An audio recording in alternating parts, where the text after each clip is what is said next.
Okay, so I think we are live. Welcome to Syncloop podcast, everyone, where we dive deep dive into the world of API development. Today, I'm your host Rahul Kinchi. I'm a developer advocate at Syncloop, and today we have an exciting panel discussion on the API development. Joining us, three esteemed guest speakers who brings a wealth of knowledge and expertise in this field. And before we begin, let's just introduce our guest speakers. I'll let each of you briefly introduce yourself, starting with Shivani. Yeah, hello everyone. I am a software developer at BosonQ PSI, and I've recently completed my computer science degree.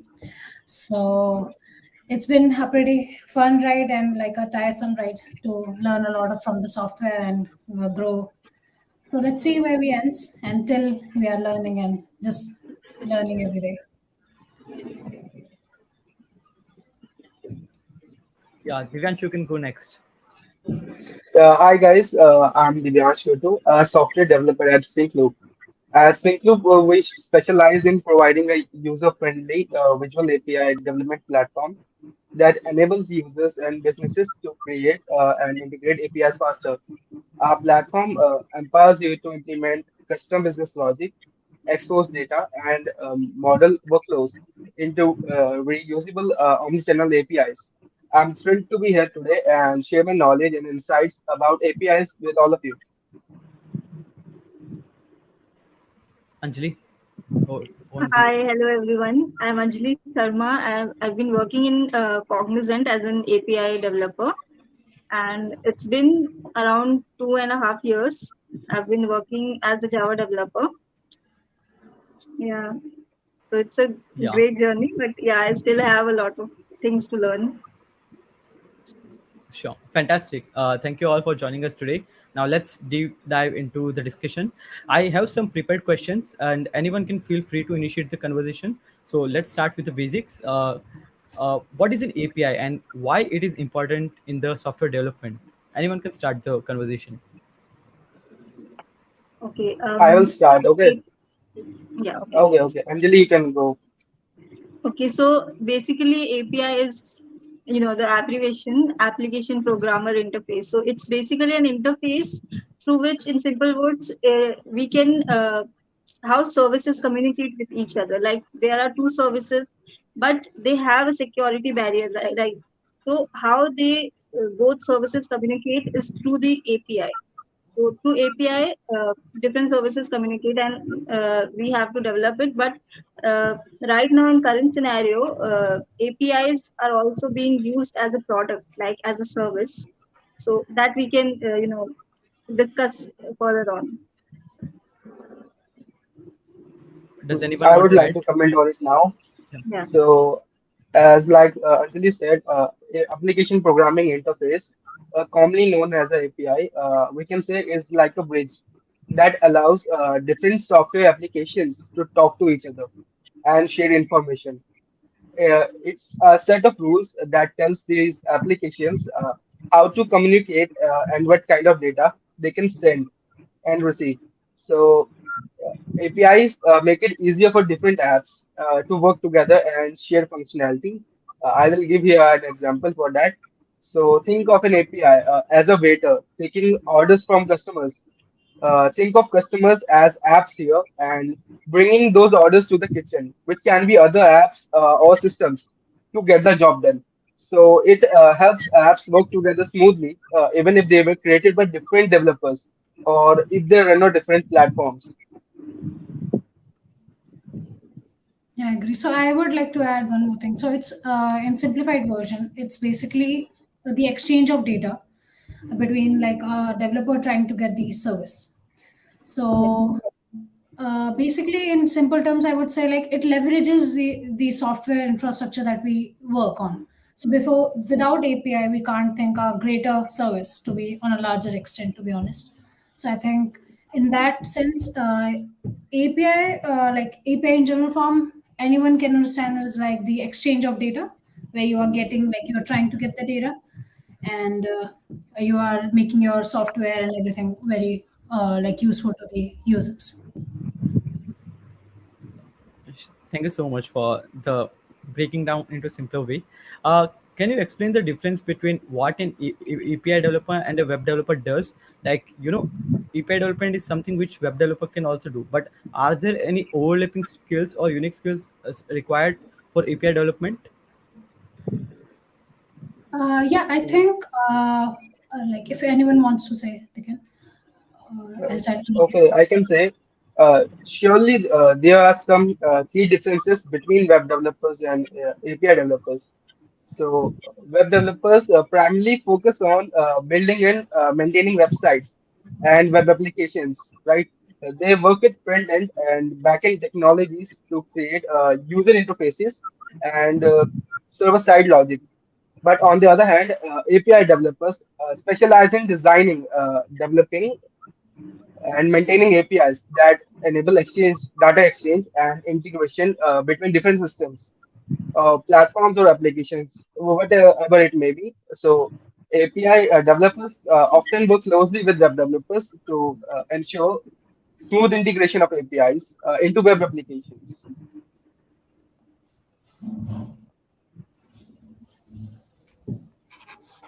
Shivani, would you like to continue? Yeah. So I was saying like web developers are basically they have their tech stack and they work on that. And API developers like web developer can be a API developer, and for sure mostly of us have transitioned to that. But what I think is for us being an API developer, you have to be a greater in great design. You know what you design for the whole architecture for a software, because if it will be a poor design, you won't get the response or you won't get result or yield anything better from that.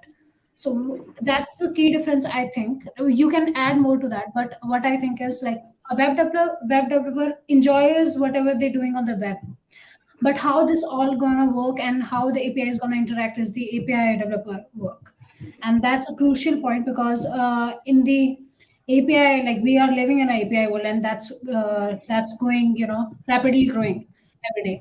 So I think it's very important to be to design them well. So that's what I wanted to add. Yeah, I mean, APIs. What we have is, suppose we are using Paytm, right? So Paytm have that. Uh, I mean, it's a middleman. API is, so it's basically helping developers to develop a better application, right? So APIs are mostly for developers, and web development is mostly networking kind of work. So web development is mostly network based work, and API is inside. Like API is mainly for the developers to make the application better and help it to communicate. Like I am working in an adapter API. So already existing system and a new system. So how they will communicate? That's what I'm doing is creating the adapter API so that the existing system is able to communicate with the new system, like repository, suppose Oracle or any SQL server. So how they will communicate is totally different because the output from here and the input there is totally different. The format is different. So API helps us to communicate between those two. Okay, Yeah. so we So can tell it like, yeah, Shivani, please continue. yeah, I was just saying like for an API developer, you have to be greater also at greater like the web services. Like you should know the web services because as a web Yeah. developer, you can like somehow you can skip that part or you can ignore that part. But as an API developer, you have to be great at the web services part. You should know how everything is connected and Yeah, working. consider all aspects in order to develop Make it. better. Yeah, Yeah. that's what I think. Okay, For an API developer, yeah. it's necessary. Surely, I got it. So it's like API developers help web developers to build websites by uh, bridging the communication between front end and back end, as what I have Yeah. understood from the conversation. Uh, for example, I'll just tell that here you all have to think like I'm the now naive person. I don't know about API development, so you all have to break everything into more simpler way, right? So that we also get users understand who are non-technical also. Yeah.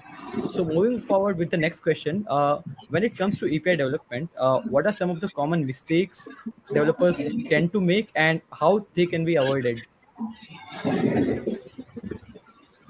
What I think is when anyone in the world makes an like trying to get the API or trying to use the API is when they skip the documentation and try to understand in a one go, because you can't understand that. It's a depth.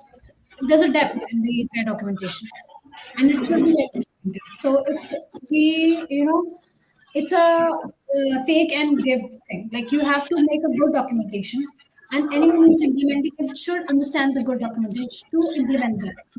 So I think the common mistake of all is the poor documentation, because sometimes there might be a great product out there and their services are great, but if their documentation are not up to the mark, you won't be able to get there. And even I think personally, like even the support system will work and everything, but generally people think like if I have to talk to the support system, how is that useful? It's simple as like it's like joke. If I have to tell the joke, if I have to tell the meaning of the joke is not there. So it's like that. API documentation should be understood by the user or anything. So that's common mistake that I've seen so far, like work like past 2 years. So I think So that's Shivani, who is responsible for this API documentation? Is it the API developer? Is it the the developer team, or is it the developers? Okay, okay, got it. Yeah. Also, I have one request. Whoever is speaking for others, can you please mute your mic so that we don't get a noise, extra noise here? Yeah. yeah. Anyone have any opinion on that? What Shivani spoke? Uh, I can, from my past experience as working as a developer here, I can say, in addition to the inadequate documentation that Shivani has just said, there are some more common mistakes that developers do while handling or making the APIs. Uh, One of them could be the poor error handling here, or some might do inconsistent naming conventions, or there can be overloading a single API with too many responsibilities. That can cause confusion for developers who are integrating with the API, and it will cause compatibility issues, and it will surely have some security vulnerabilities, and it will overall decrease the performance. So to mitigate these mistakes, we can use a platform, Syncloop. That is a API development platform that I've been working on, and it's really incredibly helpful.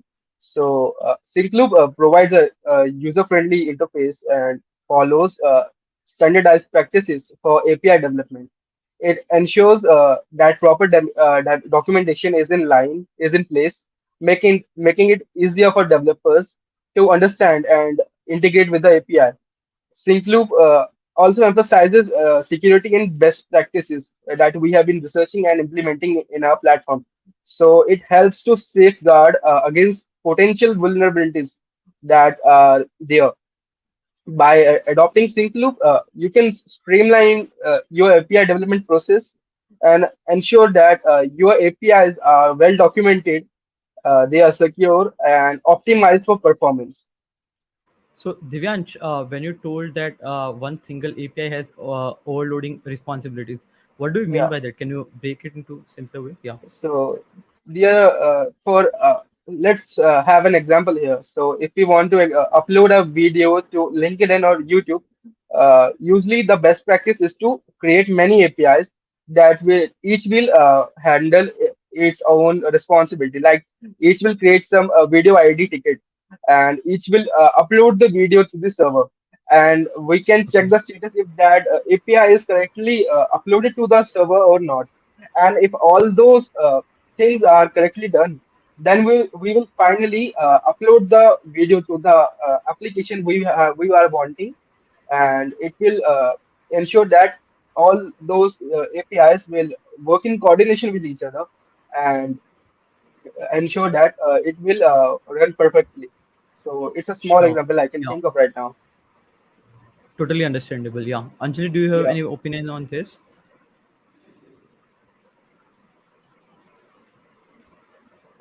You are mute. Yeah.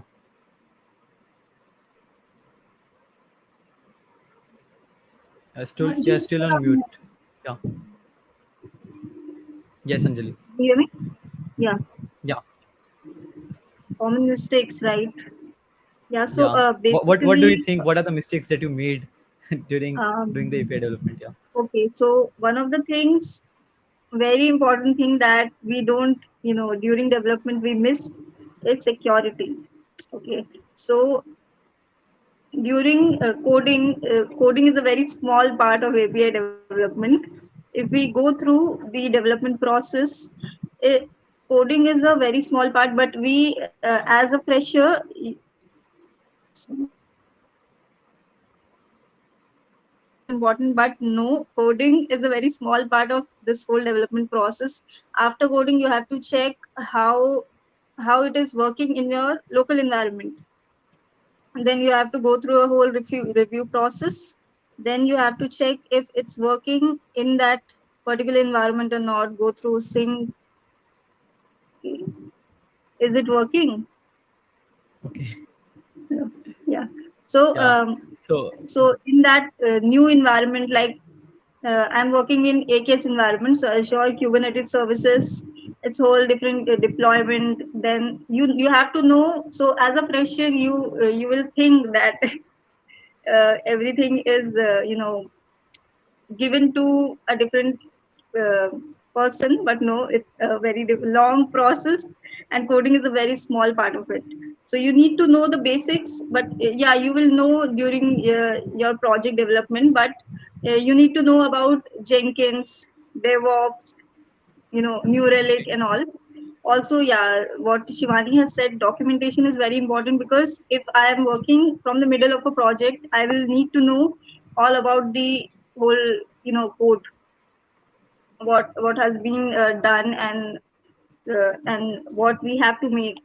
Also, the requirement is important, which is a very hard part to get from the customers, because it's never clear and it is always coming up during testings. And also, it's better to take note of all the requirements that the consumer have provided. Also, you need to ask questions beforehand, because during after development, it is actually like in REST API, it's easy to make changes, and it's quite flexible and scalable. But yeah, it makes our work easier if we have all the requirement uh, with ourselves, so that we can spend more time on security and code scans. That's it from my end. Yeah, we'll add later more points later on.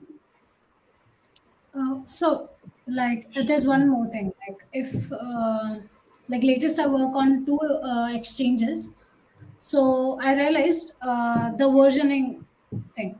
The version. Like, people go with version one, version two, version Yeah, three, yeah, right? semantic versioning. Yeah.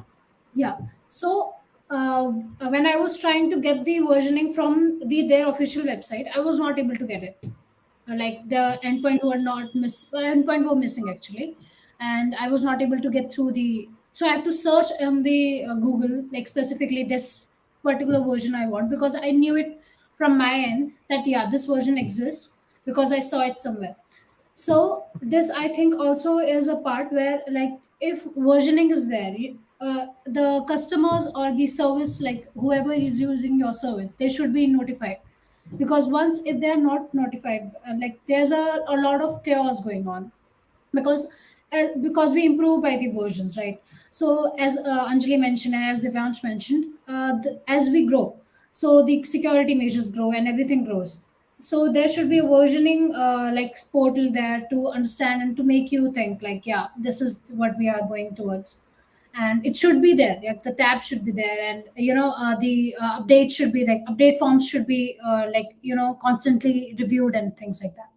So this is what I think. If people use like people miss the version, they get like, because it's evolving rapidly, so they get a lot of they have to change a lot of structure in their code. So that creates a lot of problem. This is what I think. Yeah, actually, Usually, this is a the very important APIs, thing. Yeah, you can speak. Anjali. So, yeah, yeah, you go on. Okay. So I was saying that usually whenever there are some new developments in the particular API, so the big companies that provides us with the documentation, right? So they depreciate the previous versions of that API and usually notify the users that they are depreciating the current API and they have introduced a new one.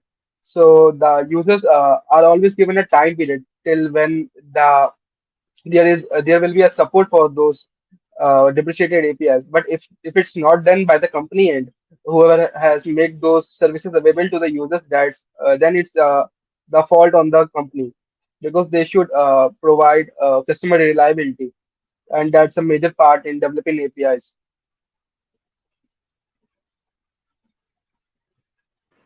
Okay, so as you all has given your insights, I just wanted to know that is a particular person involved in all this thing like documentation, infrastructure development, or there are teams of API development who works on different parts, or is it only one person working in all these fields of APIs? So I, In yeah, my sorry. experience, so usually there's a team of dedicated members who will have their own task.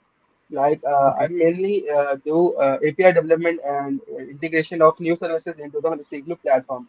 So we have different okay, persons here, right? For documentation, for other things. okay, got it. Yeah, Shivani, would you like to add? Yeah, so like nothing, just whatever the Divyansh mentioned. I was saying that. Okay. Great. Coming to the next question, as you all talked about how it is helping people in using the platforms with the help of APIs. So, how APIs are often used in improving the customer experience, and like, could you share some of the experiences or use cases where API has played an important role in enhancing the user experience? Just like, for example, when I used to pay my college fee, the Razor Pay pop-up comes up to ask me for my bank details, so I just pay my fees. So it is making very easy for me to not go to the college and bring out the check, but also paying it online. So what are some of the use cases like this which is helping or enhancing the user experience, or if you have worked on something related to that? So what I think is like everything that you feel, every transition you feel on the web page that is smooth. This is because of the API. So like even you get it or not, the microseconds you get, it's just because of the API. So I think everything you are using and every like the like we say the Uber, Ola, and there are a lot of things like these are just the minor examples. So everything that we are using around ourselves is just because of the greater API, and they are creating the greater customer experience. So like as we said, I said like Uber is getting the microservice for their apps from like the Google and Google Maps and Apple to them. So also apart from the like the services they are getting, also it's like the simplifying the workflows. Like it helps us to design our architecture ourselves. Like as I was working in the micro front end, like I was transitioning as the product got larger, so I was transitioning into the micro front end. So I realized that API plays an important role because that only will make my front end go to the micro servers and will leverage my part. So this is what I think, because like without them I don't think like the thing we are feeling right now or that we are doing the evolving as a tech community, we won't be able to do it, I think. So yeah, like the customer service is everywhere, so you can't ignore that actually. So yeah. Yeah, excellent point. Because right now we are working in microservices, and to communicate, I mean, for microservices to communicate, we need API, right? So as we use microservice, what is the use of microservice? Is we have divided the whole big service into different small services so that it is easily maintainable, and it will be easy to maintain, or if in case of any bug, it will be easily you will be able to track where the issue is, and it will be recovered back again, because it's all about time. Like in services, you use different apps like Zomato, Swiggy, different apps are coming up, and user will go to that particular service which is fast and user friendly, right? So it's all about the microservices, so that uh, it should be user friendly, and to make it user friendly, we are divided into different services, and to communicate between those services, we need API. So that's where API developers comes into play, and everything works out. So it is quite important right now in this particular era that we need API, and that's how it is making easier for the consumer. I mean, it's not directly, interacting with the user, but it is very important part, because it will affect the user experience.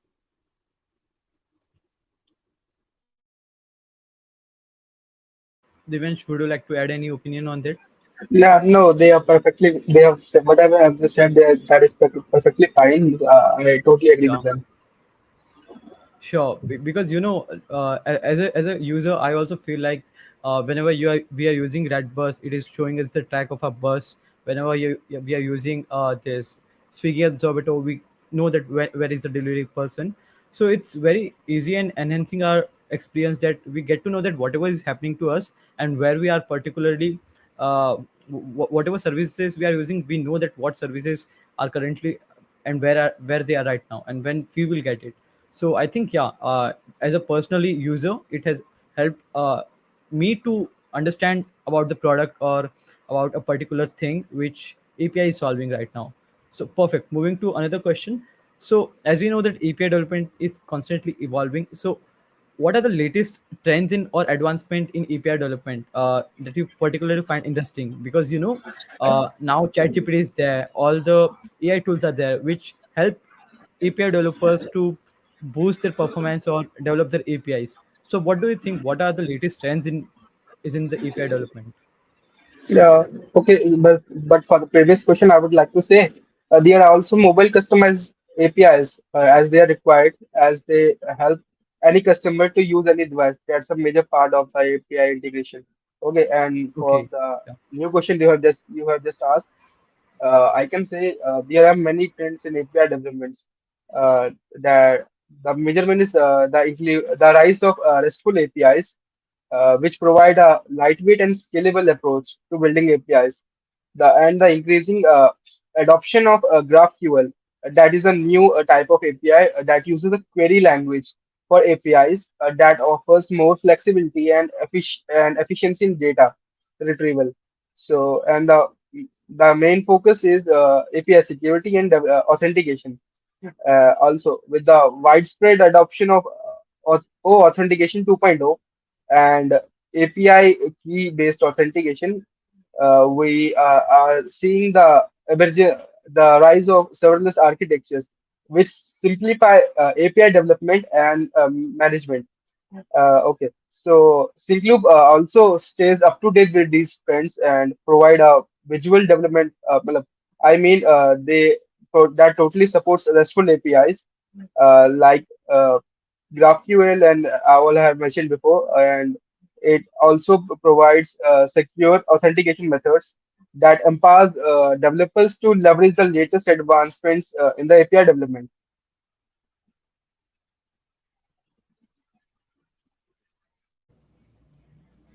Yeah, so what I would like to add, like as the APIs are growing and growing rapidly, so and like we are getting the AI, ML, and everything included in that. So what I think is, it is increasing the integration and interoperability between the services, businesses, and infrastructure, as well as I would say like it is also giving you the edge to be monetize it. So like the future is like previously, like just 2 3 years back, or maybe when GraphQL was not great part. So like evolving, everything is evolving, and so what I think is like API is giving a greater way and greater edge to the monetization part as well, because previously like nobody will think like, oh my god, this is will be there. But for sure, like I would say, the monetization part is great, going great. And somebody asked some question, so like, I'll let Anjani complete that and then we'll answer that.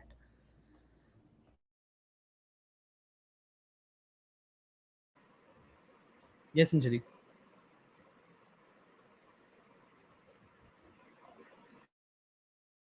I think your voice is not audible. Um, for Yeah. from my point of view, so I think you guys already added API as a product, also authentication. These are very important parts, and it's coming up as a new trend because API as a service is already being used, like for Paytm. It will provide a different gateway for payment, right? So if we shop through Mintra or Flipkart, it goes through a payment that different page. So that is a API gateway, and it, Paytm, Beam, UPI. So these are a different API, used as a product. So it provides a different environment, monetization. So it is being monetized and it is, used as a whole product. So that is a new one of the new trends that is going on, and also the authentication part that already Shivansh has mentioned. Yeah. Yeah, it's, Sorry, I was asking that we have one question. What are the features of the RESTful web services? So, does anyone want to yeah, I would take on like to it? answer that. Yeah. So we can say the RESTful web services have very several key features, like it's stateless. RESTful services are completely stateless. That means the server does not retain any information about the client's previous requests. Previous requests. Each request is treated independently, and the client state is not stored on the server. That's a major plus point here. Also, it uses client server architecture, so they are completely separate entities that communicate over the network, the client and server here. The client uh, initiates requests and the server responds with the requested data, uh, performs the requested actions. So there is also an implementation of caching here. So that we can leverage caching mechanisms to improve performance and reduce the load on the server. Right, that will increase the uh, response time. We are required to whenever we are required to fetch a new API, that if it's already present in the cache, so we can fetch it very quickly. So it also uses yes, these are some key points of the RESTful APIs. If you're interested to learn more, you can join our Syncloop Discord channel. We usually post new trends and things about the API development, so you can stay updated there and gain some knowledge Sure. also. Yeah. We have one more question from Deepak that how can RESTful web services be tested? So, does anyone want to take on it? uh, Anyone else? Yeah. So I was saying, like, how RESTful APIs are going to be tested. It depends. Like, if you're a developer, you're gonna use the service, and then you'll see like if that's working on your end or not. And if the API developer is posting and providing giving the APIs to the community, so they will test and perform all the test cases required, and they will go for like the simplest thing, like going to the path name and everything to the extended version, how rate limit works and how the code caching will work if anyone tries to get it, and how the error simulation and error part will work. So I think that's how it's tested. It requires a lot of effort, and I think when it's being tested, doesn't come only in one direction. It's unidirectional. Sorry, it's multidirectional. So you will get the problem for different reasons, and you will get the results from different. directions. So that's what I would say. Okay, Yeah, I would like like to add Shivani. one point Okay. to simplify it for freshers, that when you create any application or service, so everything will have like, suppose you are creating a RESTful web service, so that will have endpoints. So API endpoints, that's how we test it. So if you run it in local environment, it will be in Postman or Swagger you can use.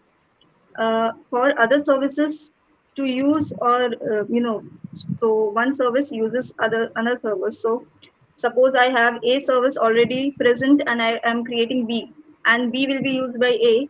So B will have certain endpoints, so that A will be able to connect to the B service, right? So A will have to add it in the configuration, or whatever, how they have done the development. Mainly it happens inside configuration, so they connect with that particular service, and then they can test it out through the UI, or through your backend, Postman or Swagger, if they can. Okay. Yeah. Yeah, just like Uh, Anjali said, but there are various types of testing that we can use. Like there's unit testing, integration testing, functional testing, performance testing. Just like I've said, using caching. And there's always security testing to find the security vulnerabilities. And usually, when we have developed a lot of APIs, we won't use unit testing because it will take a lot of time, right? So we can use automated testing systems like running scripts or using Selenium and extra things. So we can just run a build and check all the available APIs are running perfectly or not. And if it's not running perfectly, it will throw an error, and we can definitely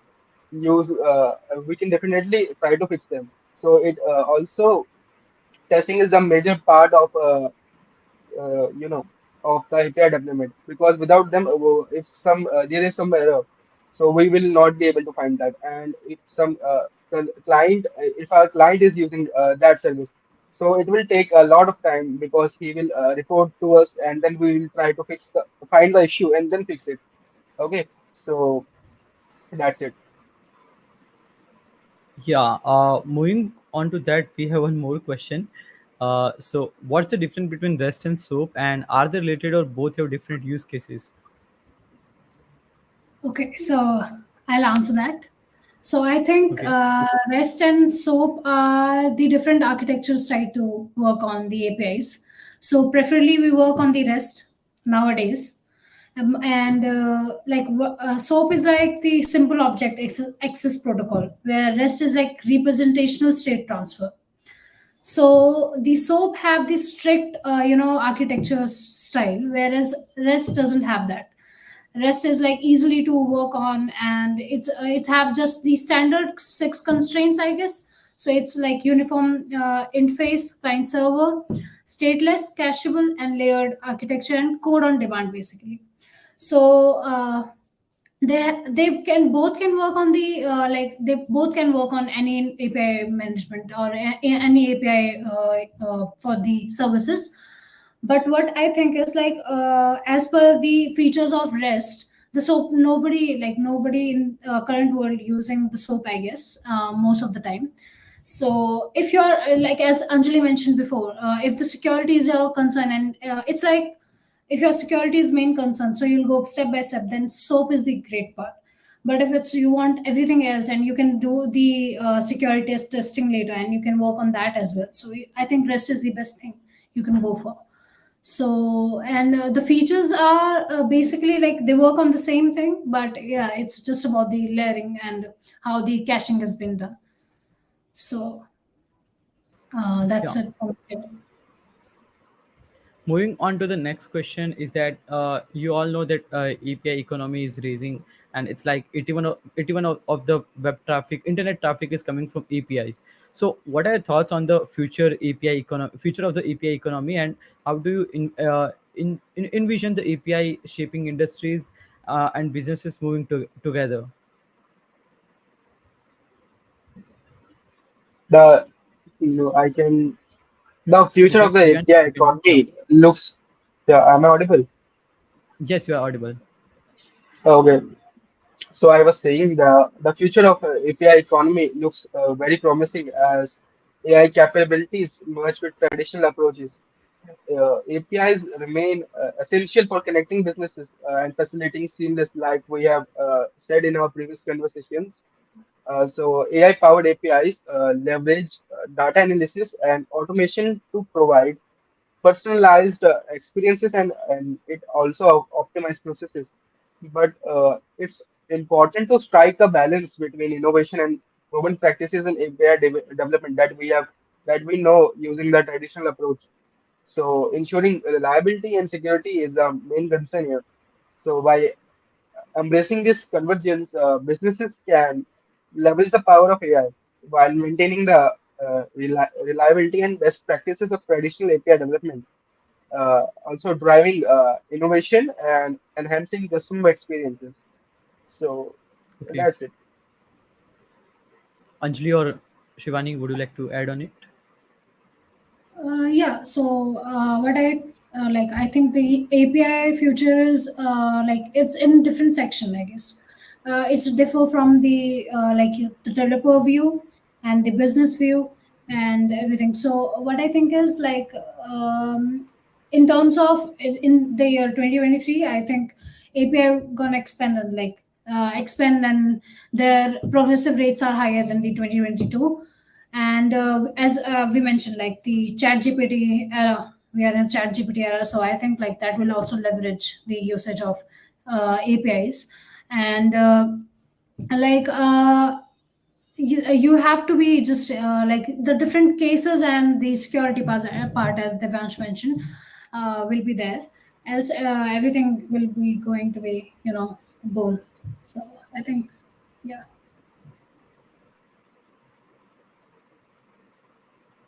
Okay. Moving on to the last question. Lastly, what advice would you give to someone who is just starting out with the API development? And are there any tips or best practices that can help them get started easily and quickly on the right foot? Also, similar to that, we have one question right now that by Bharat, that are there any best practices for designing and documenting APIs? So anyone can initiate. Yeah. Okay, for documentation, you can use Swagger. Swagger is being Okay. used by API developers to, for documentation maybe. So you can use that. So is it like, do we need the code to build the Swagger UI to test it? Um, Swagger is, I mean, Swagger code is inside that, whole. Suppose for No, for REST API, to test our API. Yeah, to test our API, yeah, do we need our the there code? there are there are configuration files inside your Okay. whole project only. So you have to add Okay. Swagger configuration and documentation there. Sure. Just Okay. to start with API development, you just have to just start from the basics. Spring, if you are Java developers, Spring Boot. So just get a Udemy course, okay, or YouTube is best. So you can get the whole, start. Just start with a small Spring Boot project, and you can, learn your way through it. And also Yeah, just Okay. know the basics like form form.xml. So it has all the dependencies, and then application.properties has all the applications. So basics, from basics you can go through the whole journey. So inside, if you went through a project, you will know the requirement, right? According to requirement you will learn.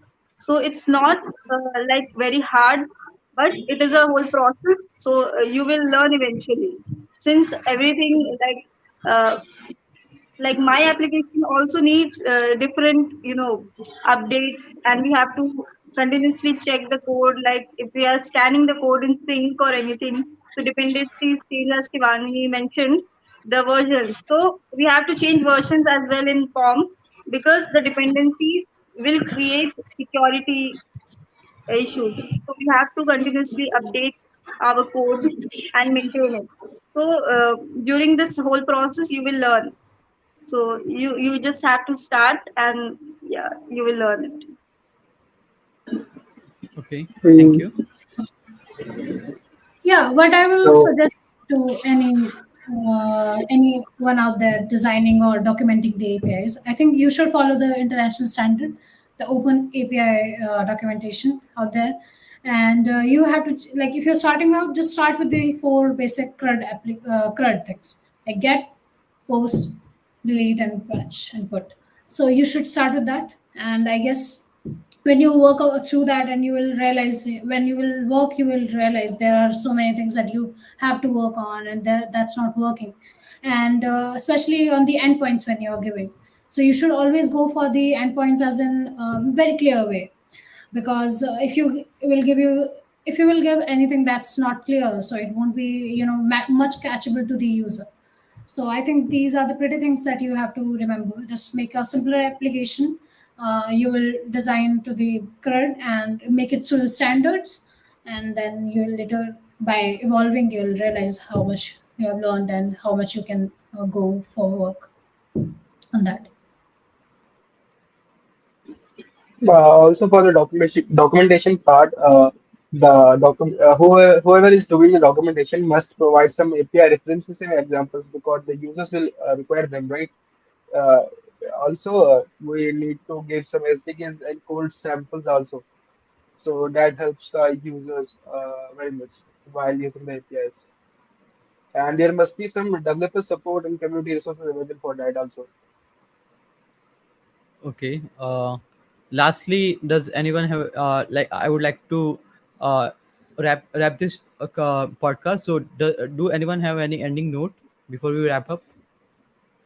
Yeah, also the last question you asked about that was that someone who is new to API development, right? So what the advice I would like to give them.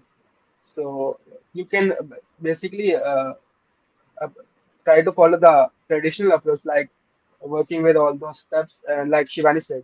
But from my experience, I would advise leveraging Syncloop with Syncloop's platform because it's really well suited for beginners because it has a very intuitive interface, and it simplifies the process of designing and developing and managing APIs.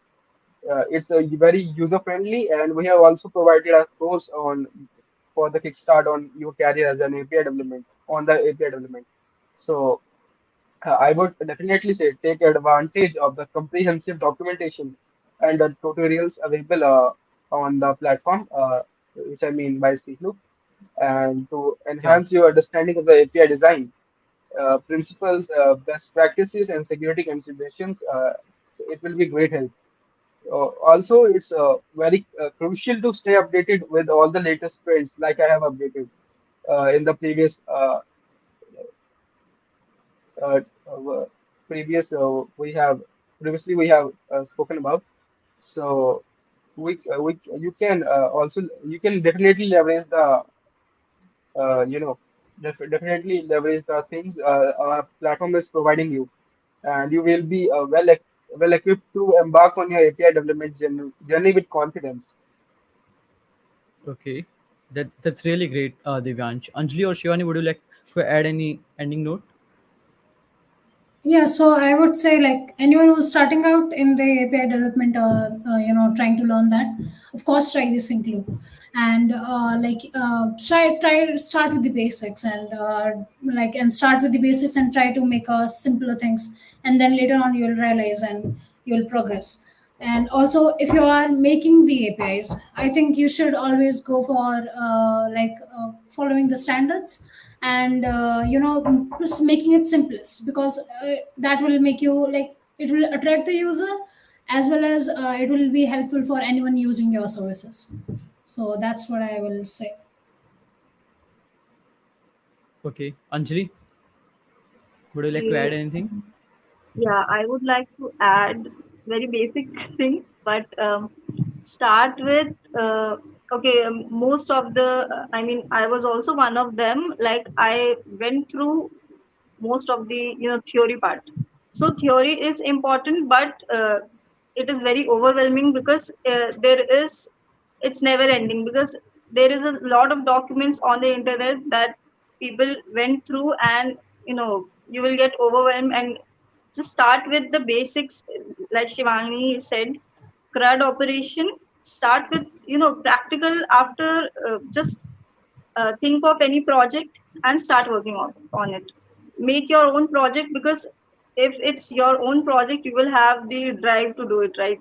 Because as I've went through it during my journey towards learning part, so college or any like training part, so it's very important that you understand the project. So just think of any project or small application and start working on it. And during that process you can went through like the theory part as well, but practical is very important, so go through that as well. Yeah. Thank you so much, everyone, for sharing your insights and expertise on the API development. And also, before we wrap up, I would like to mention some of the initiatives that Syncloop has taken. So, we recently launched an API-based program especially for students and developers to get started on building APIs on the Syncloop platform. So it's a great opportunity for you to learn and earn some swags along the way, because we know that learning might be boring, but when you have something like swags, so people start learning with a good motivation. Additionally, we have just launched the community version, which provides quick start for developers. So you can find all the links in the podcast description. And once again, a big thank you to all the guest speakers for joining us today. And it has been it has been an insightful discussion on the API development. And thank you to all our listeners for tuning in, and stay connected, stay curious, uh, and keep exploring in the world of API development. Until next time, bye, everyone. Bye, everyone. Thank you. Bye guys. Hi Thank you. guys.